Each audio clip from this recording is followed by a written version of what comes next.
All right, I think we're going to go ahead and start. Welcome, everyone. My name is Rachel Rubin-Senior. I'm the Vice President for Account Strategy at OHO and your host for OHO-U. On behalf of the team at OHO Interactive, I'd like to welcome you to our first OHO-U webinar of the year. Many of you I know attended our fall OHO-U conference, which was one day a week for 4 weeks and was filled with great speakers and presentations. This year, we're going to be continuing this series with webinars once every month and another online OHO-U conference in June, and all of these are free. We encourage you to keep your video on if you feel comfortable and are in an environment conducive to do so. Your sound will automatically be muted from our end, but we have the ability to unmute you if you're called on during Q&A, which we will have time for at the end. As you likely saw when you entered the room, we are recording this webinar to help us improve in the future and to share with colleagues and clients who were unable to make it today. And now, without further ado, it's my pleasure to introduce Jason Smith. He's the Managing Director here at OHO Interactive, and he founded the agency over 20 years ago.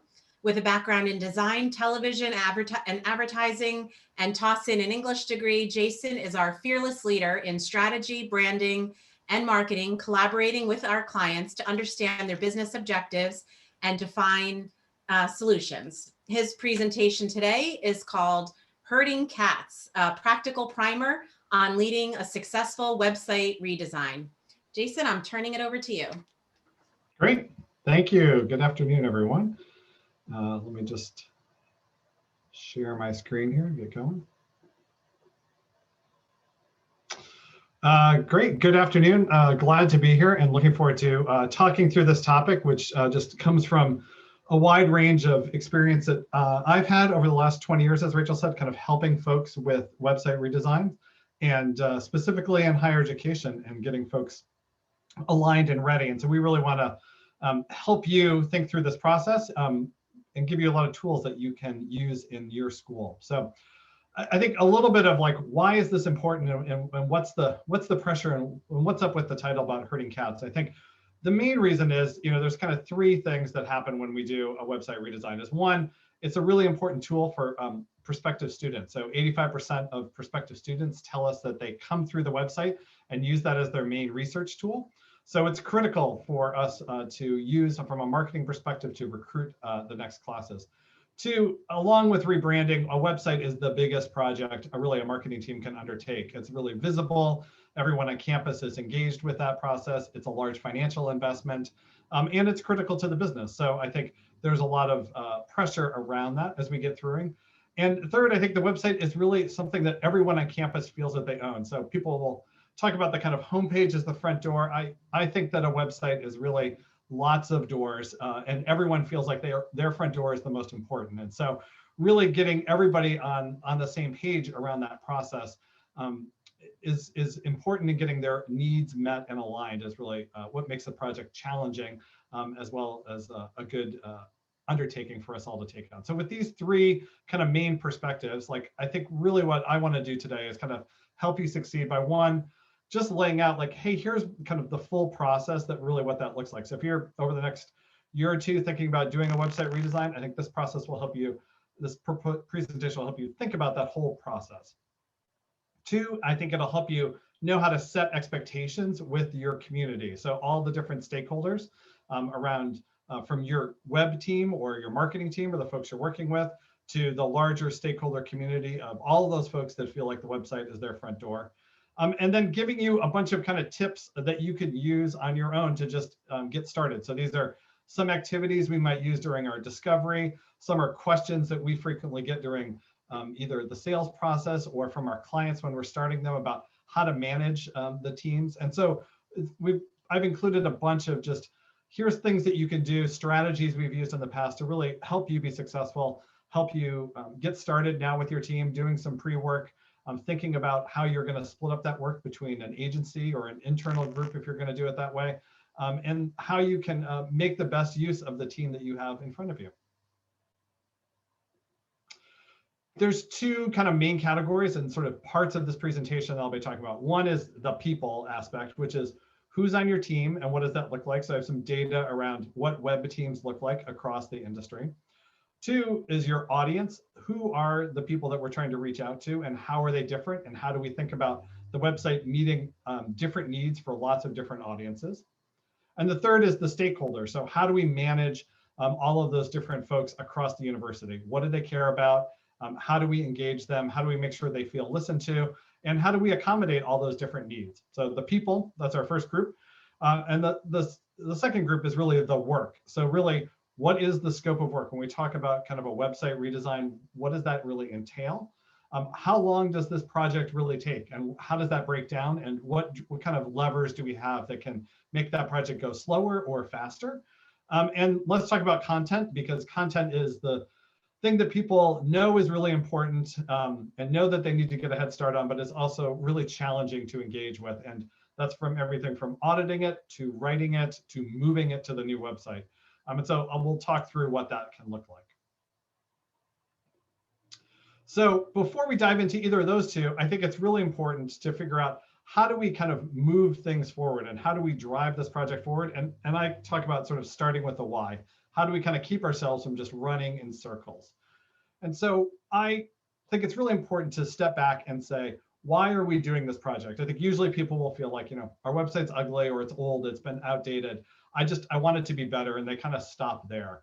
But it's really important at the outset to set some business goals for your website.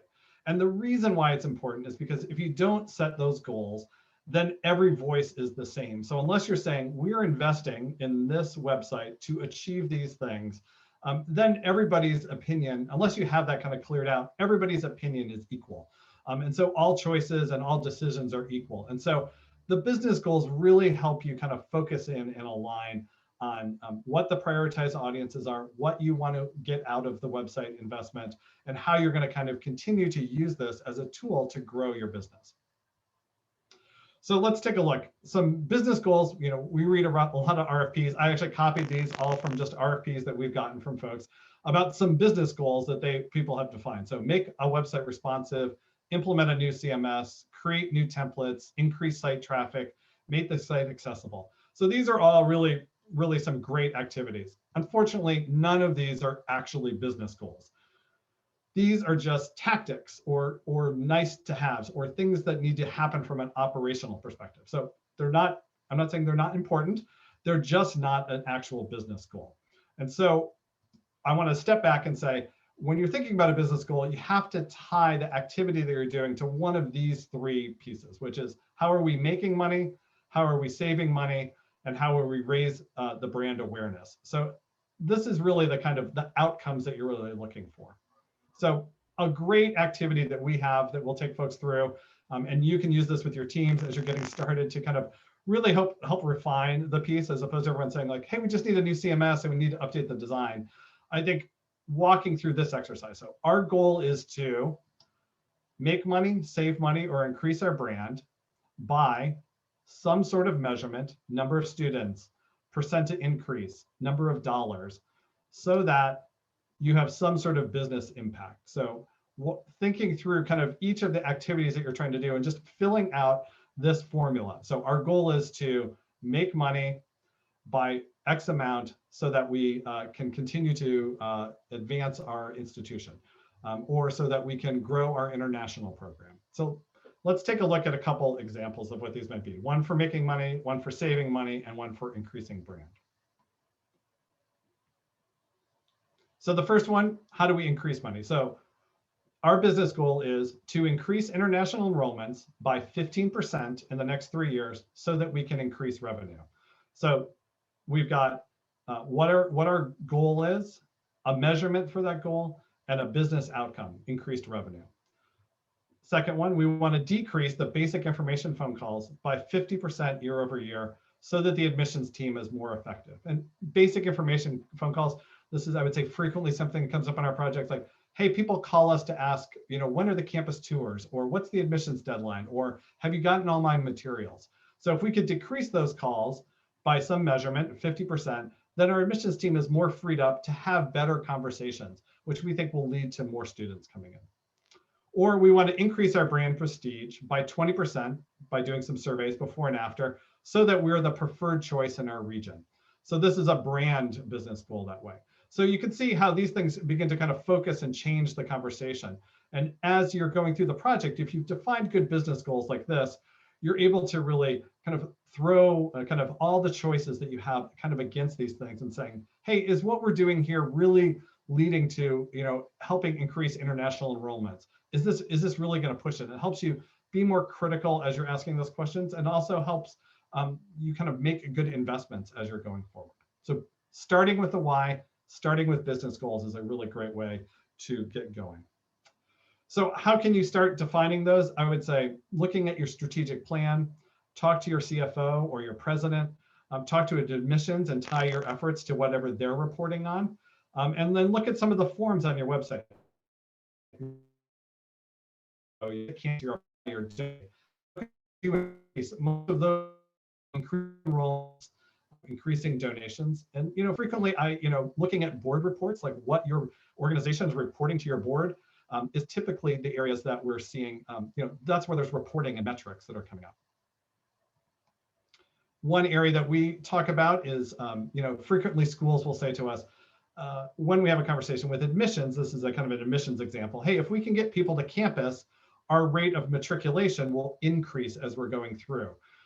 So if we can get someone to campus, our rate of increase, some people will say, goes from 15% to 40% because they've been here, we've given them a personal touch, we've explained the campus, and we really see that kind of increase. Well, that's a really helpful insight. So I think, as part of a business goal, if you're a web team, you could say like, well, how could we influence that going forward? A fast way to kind of get more people to matriculate to our school would be to get more of them to campus. Well, so I think one thing we've talked about with schools is taking, hey, how could we take the admits that took a campus tour? How could we increase that? How could we think about the website and make that a business goal to say, hey, last year we got 500 people to sign up for tours through the website. What if we got 1,000? Like, what can we do there? In this case, we had 300. What if we got, another 50 to come through? And then you could, you have a rate of matriculation, how many of those are matriculate, how many more students you might get, and how much impact that might have. And so you start tying some metrics to the activities that you're doing, and you're putting some focus, as opposed to, well, we just made the website look prettier on a new CMS. Now we're saying, well, no, the website is actually increasing campus visits, which we know increases student enrollment. So this is the kind of more advanced conversation I think is really helpful for people as we go forward. So start with the why, set up some business goals, use the formula, and then we really want to think about how do we get kind of all of the people that we have across our campus and all of our audiences really lined up. And so we're thinking about your team, your audiences, and your stakeholders. So let's talk about the team first. So a couple of years ago, we did a survey of 130 schools across the country, and we asked them about what the makeup of their web teams were. So out of that, we saw about 37% of web teams have 3 to 4 people on them. So what is a typical web team? It's got 3 to 4 folks. The kind of skill set that we were seeing, or common roles that people were having, were the managing director, a developer, a back-end developer, a sort of visual designer. And this person tends to be more of a generalist, is what we saw, not necessarily a UX person. Strategist, project management, social media writer, and then user experience designer and information architect. These were I think some of the skill sets that I think are missing on some of the campuses. And so really thinking through that, how do we make it a better user experience? This might be some area that you're wanting to really add into. Typical things we saw, only 27% of web teams have a dedicated role to digital marketing. And so thinking about, as you're thinking through this, who are you going to partner with on that? Do you have an agency outside that you're working with? Do you have someone at admissions who's running that? Because it's really important to think about how the website and the digital marketing pull together. I mean, we also saw that folks didn't have a role for this kind of accessibility or usability specialist. We're seeing kind of increased need or desire for that in projects coming along. So we kind of present this information just to say, like, hey, what does your team look like, and give you some data. So if you want to go have a conversation with somebody within your organization, to say, like, well, here's what we see kind of out there in the market. And part of the reason we ran the surveys, because our clients would ask us, hey, what do other teams look like? And we could describe what our other clients look like, but we didn't really have anything from an industry point of view. And so a typical team, really, it looks like the director of digital, a manager of the website, someone who's managing the content, and then someone who's a content producer. So that was really the most typical makeup of folks as we were going forward to kind of think about who might you want to be adding, or what are you seeing if you're missing one of these roles. You might be able to maybe use this to kind of talk about how you need to add that. So that's your team, and there's a whole, I think in the chat, someone might have shared, we've got a list of that whole report. So if you want all the details, there's a lot of data in there you could use. The next is really, who are your audiences? And so an important exercise is really to prioritize your audiences. These, I would say, are typically the audiences from a kind of full website project we're thinking about. Prospective students, alumni, donors, current students, faculty, staff, parents, media, and vendors. I would say thinking through and making sure that you have alignment, that everyone agrees that this is a prioritized order. And this is roughly prioritized, but your organization might be a little bit different. And I think getting some agreement that, hey, this is really who the website is for. Again, you're making choices along the way. Hopefully these prioritized audiences tie to your business goals. There should be some alignment there, but making sure that everyone's on the same page. Out of that, I think you're starting to think through, how can we start thinking about what do those users need? So as you're thinking about how do we plan this, how do we do this better? A great exercise we go through is a card sorting activity where we'll just to take prospective students, what are all the things they might need? This could be an activity you could sit down with your admissions folks and say, like, give us all the questions that the prospective students ask, or what are the things that you really think they need to know the most? And this might be practical things like admissions deadlines, events, requirements, but then all of the other stuff. What are all the other questions they ask? And starting to put these things together and then prioritize, like, when are these important? Are they important at the beginning of a conversation or at the end? Or which ones are more important overall than the other ones? And I think this starts to, again, help you think through from the user perspective and how you might need to structure the site, or what kinds of new things you might need to build into your product. The other one is really gathering input from users and just engaging folks. And I would encourage you to just pull some groups of each of these different prioritized audiences together and have them walk through your website, or have them walk through some competitor websites or aspirational websites, just to start to get, again, asking them, what's important to you? What do you like about these things? Getting that input and getting that outside perspective is really helpful. It's hard for everyone to stay outside themselves and think about what we all think looks good when we're really trying to reach that audience. And so I think taking some steps to gather some of that information, hold some focus groups, send out a survey to folks asking them, hey, here's a list of kind of features we have or types of content we have. Which ones are most helpful to you along that process? Again, really helpful information to start getting some audience. And you can use this information as you start to socialize the website project with other stakeholders. So your team, your audiences, we're getting organized there, getting some ideas from them. And then the next thing is really thinking about the kind of stakeholders. So everyone has a stake in the website, as I mentioned. And then what's really important is just understanding what each of these audiences really cares about along the way, and starting to have some conversations and engage them with things. So for each of these folks, we've written out a few activities that are kind of things that come top of mind that we hear when we talk to them. So for the president, we're often here like, is this going to be a good investment? Is it going to help and drive enrollment? Is it going to help me with my alumni? Is it really going to accurately convey the essence of our institution? So we often hear like, we're the best kept secret. I wish people knew about who we really were. I wish people knew how great our faculty are. I wish they knew about our research. Why, these are the kinds of things they really kind of top level wish was kind of pushed out into the world more. These are some starting points. So if you have a chance to engage with these stakeholders, you'll know really what's some things to talk about them. Admissions and aid are caring about sort of, is it accurately portraying the school to kind of the prospects? Will we look better than our competitors? So, walking through a competitor review exercise with them. What schools are you having cross admits with? Will the website help me recruit students?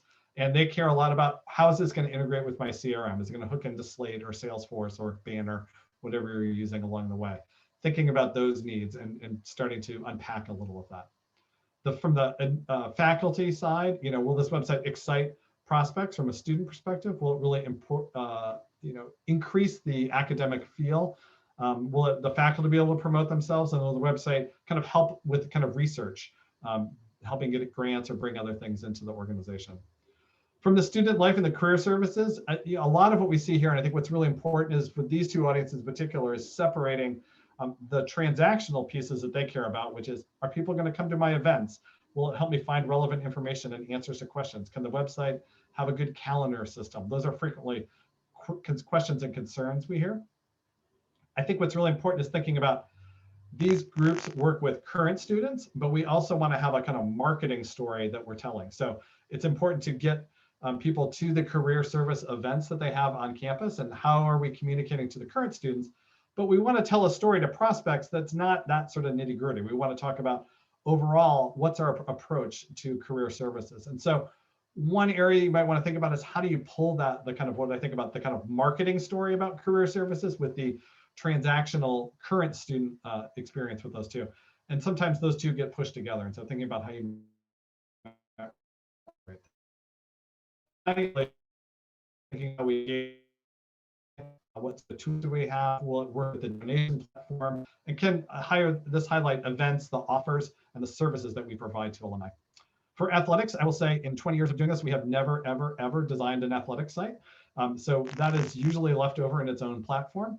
The calendar integration is sometimes something we like to talk about, and thinking about how we can, again, market the athletic experience to a prospect, showing them kind of the athletic site, but not, we also probably want to tell kind of a more marketing story. So we're kind of separating those two pieces as well.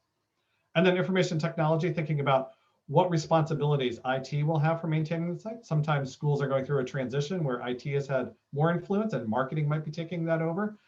You can start having that conversation. Does the website align with other digital priorities? Are there any other integration points that we should document? And thinking about who's responsible for hosting and ongoing maintenance for the site. So these are, some stakeholders. There's lots of, you can see everybody has different concerns, and it's important to start thinking through and start some preliminary conversations with those folks. So you can connect with them, taking them through a variety of different activities. We start just by having some conversations with folks, asking them what they like and don't like, showing them current sites of either your current site or competitor current sites, having them call out features here. Someone's doing a dotting exercise where they're putting green dots on things they like and yellow dots on things they don't like, collecting those needs, and then having some more of these practical conversations from a process point of view. I think realizing the website is both about changing some of your publishing processes, perhaps, as well as thinking about how you're marketing yourself on the front end. It's good to talk about both of those. One of the quotes we have here is from one of our clients, is about setting expectations early for your stakeholders. So sharing what will and won't be part of the process. So after you've kind of done some discovery, you've done some work, you've got a budgeting and plan, I think communicating out and hopefully getting some support from senior leadership about what is in and what's out, who the priority audiences are and who are not the top priority audiences. So really engaging folks along the way is really important. And then also letting people know, where do they have opportunities for feedback along the way? When are they going to get to see things? When will they have input? How long will this process take overall? Communication is really important to kind of keeping everything smooth and aligned. We've used, some folks have used RACI charts in terms of being able to think about, who's in charge of each of the different tasks and when some of those different folks can step into the process. And then I think keeping on communicating. So defining a communications plan. Are you going to be sending out emails? Will you have community presentations? Will you have opportunities to share research insights? When will those moments happen? Engage the communicate proactively. So making sure you're not just being responsive, but really, kind of out there with that. Letting the goals shape how you communicate. So I think it's always important to sort of tie things back to the priority audiences, the business goals that we've set out, and how the goal is being met by what we're designing together. And then thinking about, what is an omni-channel kind of communications approach? You might have some top-level communication that's going out from your VP. You might have, your marketing managers, if you have a centralized marketing group, and folks out in schools or departments, they might be having a kind of different kind of communication strategy around publishing platforms or permissions or different sorts of ways that that's impacting different people's lives. So making sure that you're really speaking at each level of the organization. This is a great example from one of our clients, St. Martin's University out in Seattle area. And they, when we did a redesign the first time with them, and we're doing a second redesign with them right now, they set up a whole blog that they kept posting information to kind of explain where they were in the process, to give some commentary around that, and I thought this did a great job of humanizing the experience. I think this picture on the top over here, I think just, speaks volumes to me. Like, this is a hard process. We had 820 pages that we needed to move, right? We had all of this activity. I think sometimes people can get lost in, the ease of doing a website, or it seems easy. I think things like this begin to show, wow, we had all these student workers in here. We had all of these things we had to track and keep attention to. This really helped, I think, develop some empathy from their community, as well as really kept them informed and was a place where they could point people to. I'd really recommend this and I think they maybe did an update like once a month or after each major milestone, but just a little bit of some kind of humanizing the team, humanizing the people, created some sense of compassion as they were going through can be a really challenging process. Okay, great. So we've talked about the people. Let's talk about the work. So what's the scope of a typical project look like? What's our timeline look like? And how can you go ahead and get a head start on that? So let's talk timeline. So most, I would say, full school website redesigns take 10 to 15 months as we're to go from sort of start to finish that way. That process usually, an overview of that is some sort of discovery and research process where there's interviews, workshops, user research, analytics review, and that's ending with a sort of strategy and roadmap, sort of where were we, what are those business goals, how are we going to achieve those business goals, at a kind of high level, what does that look like? The second phase is design and visioning, where we're really thinking through what's the sitemap, what's the wireframes, what's the content strategy, what's the visual design approach, and how do those three kind of really merge together? So how do we take the goals and the strategy roadmap that we put out, and how do we start putting that into a structure and to layouts that has a kind of publishing strategy and marketing strategy behind it? And to get through all the way that, you're sort of at the end of design and vision, you've got sort of, here's what we need to write, here's what we need to design and structure, and here's what our development team needs to build our content management system to, the specifications.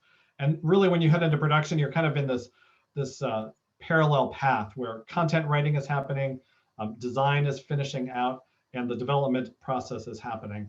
And then all of that kind of comes together where you have this sort of assembly moment where we're testing the site, we're putting in content, we're doing QA and checking those things, we're making the refinements, and then launching, and then really going into a sort of cycle of about quarterly check-ins to really understand sort of how are we doing along the way in terms of meeting some of those goals.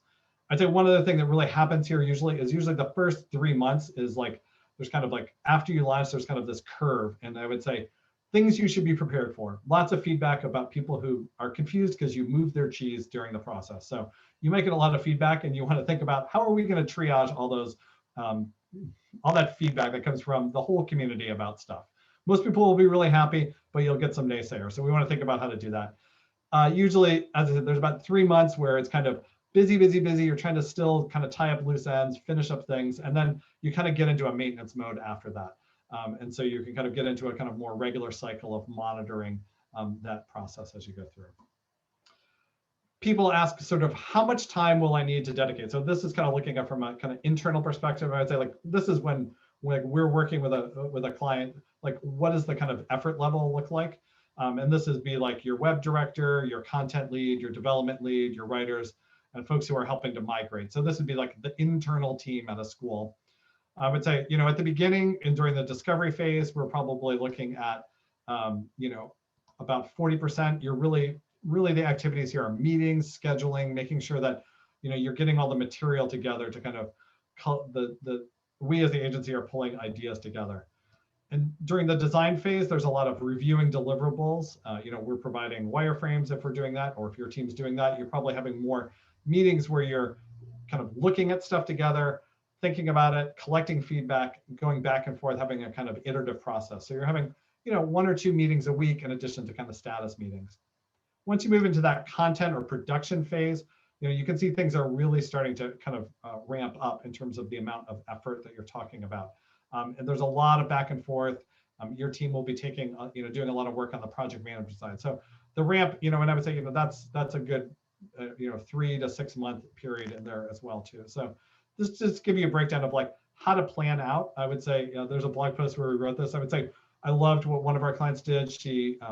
They went to the president, other folks, and said like, hey, we're fakely canceling a couple issues of our alumni magazine because our team needs to be focused on this. So I think being realistic about how this website could take over a lot of your activity throughout the process is really important, and maybe making some other changes to some other communications priorities is certainly called for. If you're thinking about going to an RFP, what does that timeline look like? I would say in general, it's a 6-month process. It looks like if you were say to launch and put it out in April, you release it. It takes you a month to kind of collect responses and do a review, a month to do on-campus interviews, virtual interviews these days for the most part. July making a selection, some time doing contracting and getting ready, and then September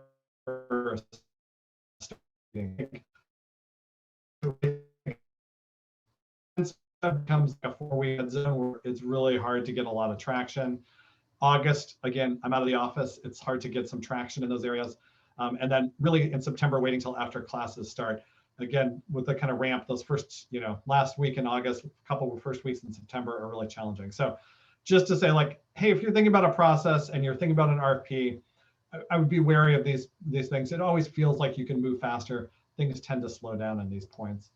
And we just see like even from the sense of kind of once we get started with folks from a vendor selection to a discovery and findings, it's really about 100 days.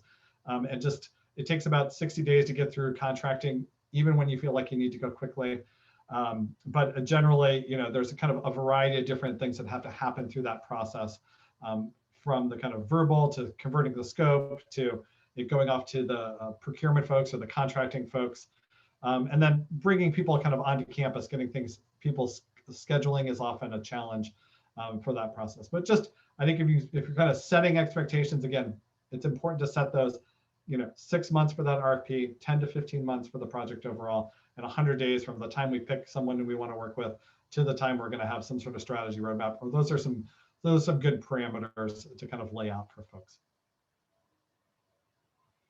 So what's in a scope for most website projects? I would say there's really kind of 4 types of projects, and I think we've worked with, there's actually a 5th one someone told me today, so or this week. So I would say, what do those really look like, and sort of how do they split up? So sort of a design only, a full process, sort of design through a front end piece, and a full process with some additional components to it. The shorter version is kind of a much more simple sort of discovery and research, user research only, and then taking those pieces in-house as they've gone forward. So these are just, again, as you're thinking about some models about how we sort of see things break down. If you're thinking about different models, like we've got some resources in-house and we want to handle some of that in-house and some of that with an agency, here's typically how we see some of those things break out. When you're thinking through sort of, just from a what's in the scope, like really it comes down to sort of how many sort of core screens do we really need to think through. In general, sort of somewhere in the sort of 13 to 16 is really a great way. These are sort of the general layouts that we see that most schools need as we're going through a process. And some it's a little less, some it's a little more. I think really the difference between, some of these pages is, you could certainly use a sort of general page to put out your news story, but maybe you want some special fields. So really we're thinking through if there's a special need for that page with a sort of specific content delivery thing, do we need to make a sort of separate template and have a sort of separate conversation around that? So a news detail might have a headline, a subhead, a byline, a date, a space for a photo gallery, some other related stories on it. So you might just have some different elements that you want as you're going forward. I would say a big shift, and I think this one's really important, and most people in marketing sometimes are thinking this way. I would think people outside the marketing groups don't tend to think this way, but we really think about components and not pages. And so I think there was a while that the web was sort of like, well, we have a page, like this is our policy and we put it here, or these are our outcomes and they're under, admissions outcomes, and we just have a space where we put those. Instead of really thinking about components, like, well, what if we had a components outcome, like these little areas here, where we're really thinking through, well, we could make each of those a card and we could use those in different spots. So we're thinking much more about how we're assembling pages from components, not thinking about, well, we have one page and it has one place in the UX and it lives here and someone has to navigate over there to find it. But we want to put those outcomes on the program page and on our admissions pages and on our home page. How can we use those components over and over again? And so this idea of, we're still thinking about pages and layouts and kind of templates, on, as I said on the previous one, but we are thinking a much more kind of component-based approach to assembling that information. The benefit for you all on a market, from a marketing perspective, is you get to reuse all of that content again and again in different ways. So it's not, I wrote this press release and it lives over here. I wrote this story, it's over here. I can use that story in 3 to 4 different places across the site. So integrations is something you're going to want to talk about. Slate, I would say there's 1,000 schools with Slate right now. We do a lot in terms of integrating Slate into the site. There's a lot of different ways of putting the forms onto that page, whether those are ones where you're kind of like Dickinson, where you're kind of linking over to that within the Slate portal system. Holy Cross here, we've embedded it, and Bryant University, we've sort of done some CSS magic to it to make it do something different. But certainly integrating those Slate forms directly into the site are something we're going to want to do. It just smooths that process over into admissions. We can also talk about Slate portals, how we can do styling around those portal pages to really make those components better. Some integrations you might want to like check out in terms of like scope. These are just always ones that it's helpful to kind of detail out and go have some conversations around. Think about your inquiry forms like we talked about. Are there any other CRM communication touch points? Do we have donation forms, calendar? Are you going to use build one in your CMS? Do you have a third-party calendar tool that you're going to use? Who's going to own that? Is that different than your room reservation system? I would say yes, it should be different than your room reservation system, or don't pull that onto your website. Do you have some sort of single sign-on where they're going to log in with your credentials?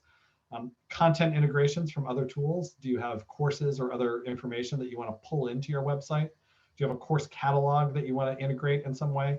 And do you have some sort of people directory that you can either pull into the website or wrap? How are you going to handle those pieces, and who manages and owns those? So this is like, I would say, a short list. I would say if you're doing some planning, do a little audit, a little inventory around these elements, make sure you've got them. So great, we've got all the people, we've got our work. What can you do now if you're just getting started at this process to kind of get a head start? I wanted to give you just a few ways to kind of get moving. So reviewing your analytics and setting up some conversion goals, auditing and developing your content philosophy, spend some time with users, collecting some input from your community, look at some competitor websites to get inspired, plan out an approach to content management, and start sort of visioning conversations with leaders and key stakeholders. So once you've collected some of this, start using analytics as a springboard to talk about their needs. So a little bit.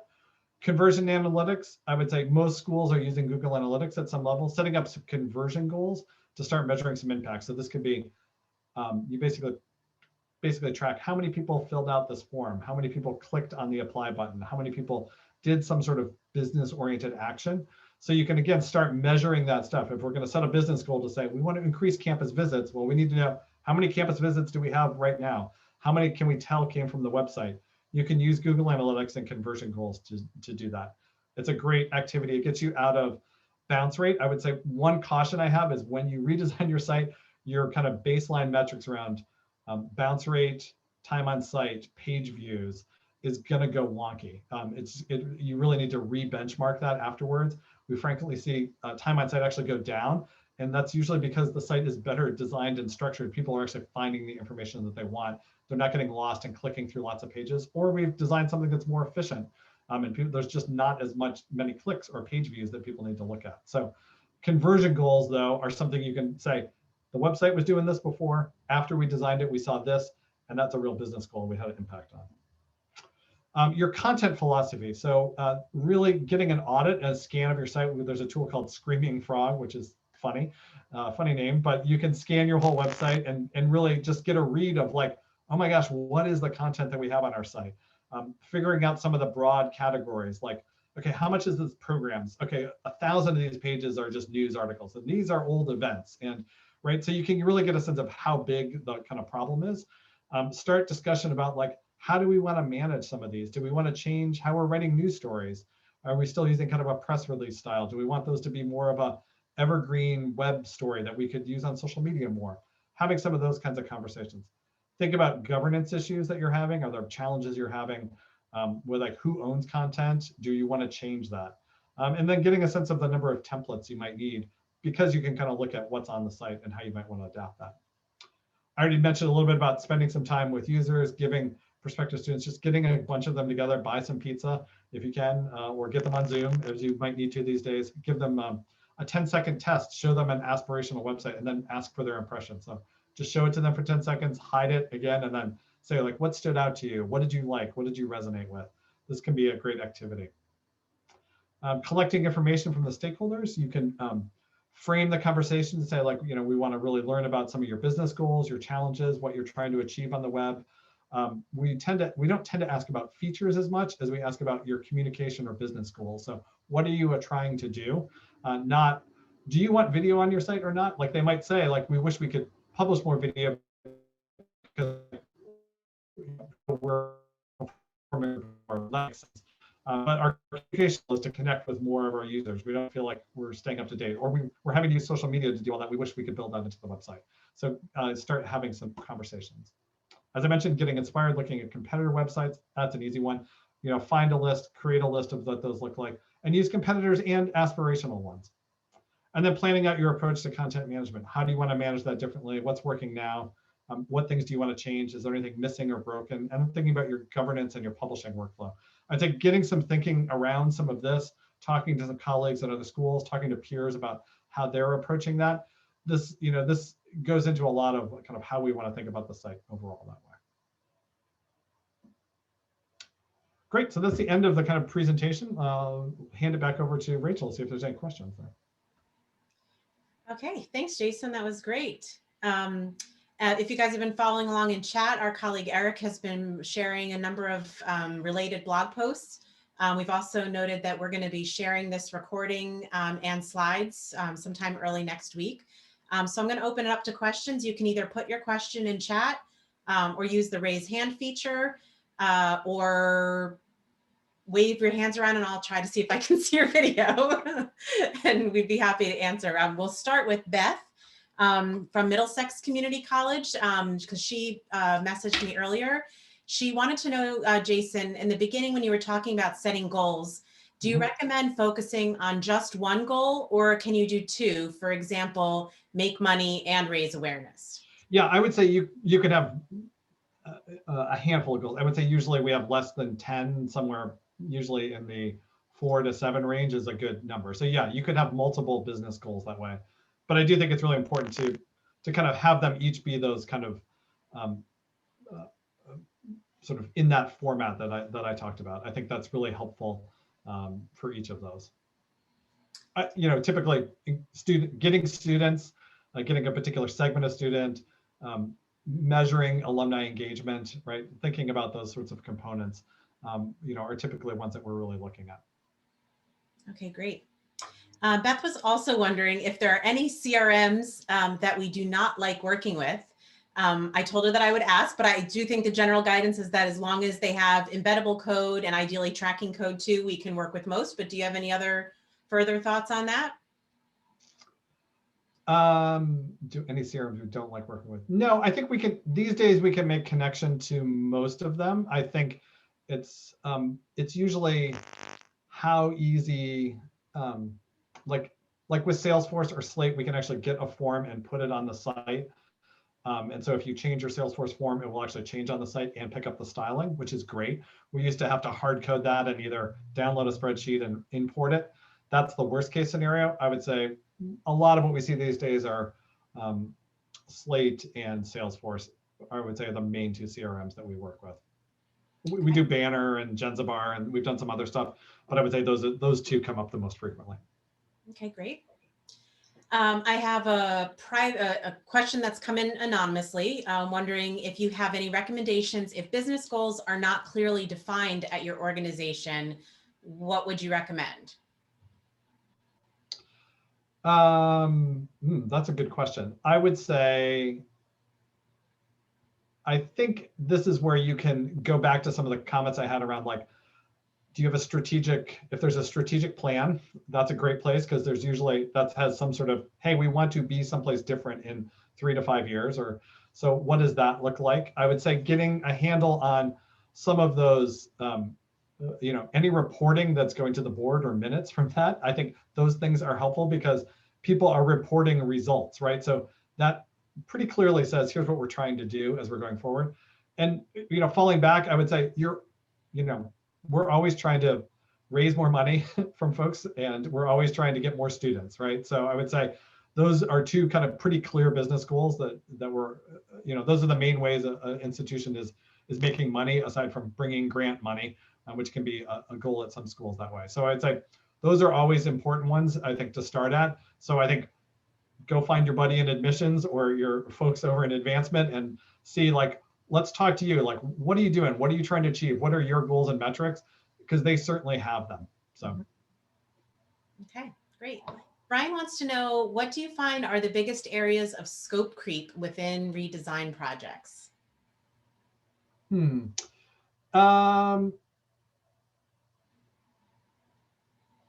I think that's a good question. Generally, I think these days, I think if you have that list of your content, I think it's really understanding what templates do you need and who's producing and writing that content to kind of fit in that area. I would say that's the part where I think really understanding that is important. That list of like 10 to 16 templates, like I think if you've done a good job of understanding how those are going to work and how that works with your content, this is where getting a little bit of a feel for your content is important. I think then you don't have a kind of challenge of matching those two things up. And then I think really taking some time when the templates are ready for you, that you're spending some time with the user acceptance testing to make sure that your team is like putting some live content in there and then saying like, oh, I see how this works, or could this be a little bit different? That's the time to kind of refine that. I think that's making sure that you're kind of staying aligned with like what's being built and the content, because that's where the rub usually, when you got to put the content in, you got to make sure it works there. So. Okay. Karen is wondering, how much discovery work would you recommend that universities gather or conduct on their own before starting the RFP process? Yeah, that's good. I mean, I think a lot of these activities of getting a sense of knowing what so what drives costs, right, are how many of these, I mean, templates is sort of the biggest number because you have to wireframe it, you got to design it, you got to build it in the CMS, you got to test it, you got to load the content, right? So every time you add one of those, that's going to move the cost. So having a good feel for how you want to manage your content and how you want to publish, great conversation to have. Your integrations, that's another area that would sort of drive a cost. So I think understanding which ones you need and what exactly you want to do with it, not just, hey, we need to have a Slate integration. Well, what are you trying to do with that, right? Are you building a portal? Do you want just an RFI form? Those sorts of, as specific as possible. I think getting down to some of those conversations can be really important. And then, I think if you can do some of that pre-work with users to get a sense of like where you want to go and having a little, some insight or perspective on your side, that just helps, I think, make some decisions. Because I think sometimes people will get a little stuck to say like, well, we want to learn all this stuff in discovery first and then decide what the scope is. And there's kind of a chicken and egg problem a little bit. So it helps, I think, if you've got some time, I think really even like 1 or 2 sessions with some of your audience, getting their reactions, it opens my eyes every time I do that. I'm always like, oh, I know this stuff. I sit down with users, I'm like, oh my God, I didn't know any of that. Like, that's like all news to me, or I'm totally surprised about how they responded to something. It's really, it's energizing, and it's really, I would do it as a team. It's really helpful to get everyone on the same page because you all see it together and you're like, oh, we just assumed that we had to do it this way. And they don't really care about that. And so I think that just gives you some perspective about what's important and helps prioritize some of your, if you're going to align your site to your users, it helps you prioritize how you're going to spend your money to meet their needs. So hearing from them, just even, I would really recommend 1 or 2 sessions with those folks. It makes a huge difference. Mm-hmm. Great. And Lisa's wondering, have you seen any content tools such as Gather Content that are more effective than others? Oh, yeah, that's a good question. Yeah, we've used Gather Content a couple times. I think that's the only main one that we have used. I would say where Gather Content is the caveat about the challenge with the tool, I think it's great because it runs a workflow and a process. And if you're going to use it, you should basically take like, here's my back end of my CMS. Here's all the fields on it. I want to mirror those fields and gather content. And it really helps you be disciplined about like, oh, we're supposed to have a subhead and no one wrote subheads, right? So what happens is you write it all in a Google Doc or a Word doc, and then you like punt it over to the team to kind of, you know, to put it in. And you're like, well, we're missing 25% of the fields that were required. And then you're in this spot where you don't really know where things are. So it helps keep you honest. You could do it in Google too, but I like that Gather Content has some sort of workflow process to that about like how things get approved. I would say the caveat with it is when you use this kind of component-based design, it makes it very hard to, and by very hard, I mean, I think impossible, but I'm not sure I'm going to say that for sure, but to export that content. Because if you're saying like, hey, I need, you know, 4 of these accordions, and you need to add accordion, that content, your CMS still add to accordion, then like, so you might end up in some cases where if you've got a very component-driven site, you're going to have to do some cutting and pasting to get it over. Okay, any other questions? Looks like I think we are all set with questions. So just in closing, as you might know, OHO is a web and digital marketing agency. We've been working with higher education institutions since we started over 20 years ago. Last year, about 80% of our work was helping colleges and universities with their marketing, content, and web projects. We're committed to higher education and believe in the power of education to transform people, and we're excited about the mission. As a team, we're curious and we love to learn, and so we love hosting these OHOU webinars and conferences. Just wanted you to save the date. We have a few coming up. More details about the specifics will be coming in the next couple of weeks or so, but save the date for March 10th. We're going to have a OHOU webinar on digital marketing. April 7th, we'll have one on content strategy, and May 5th on user research. All of these are on Wednesdays and at 2 p.m. Eastern time. I hope you found today's session to be a valuable use of your time. We'll be sending you a survey as well and would really appreciate your feedback. Thank you again for joining us, and I hope you enjoy the rest of your day.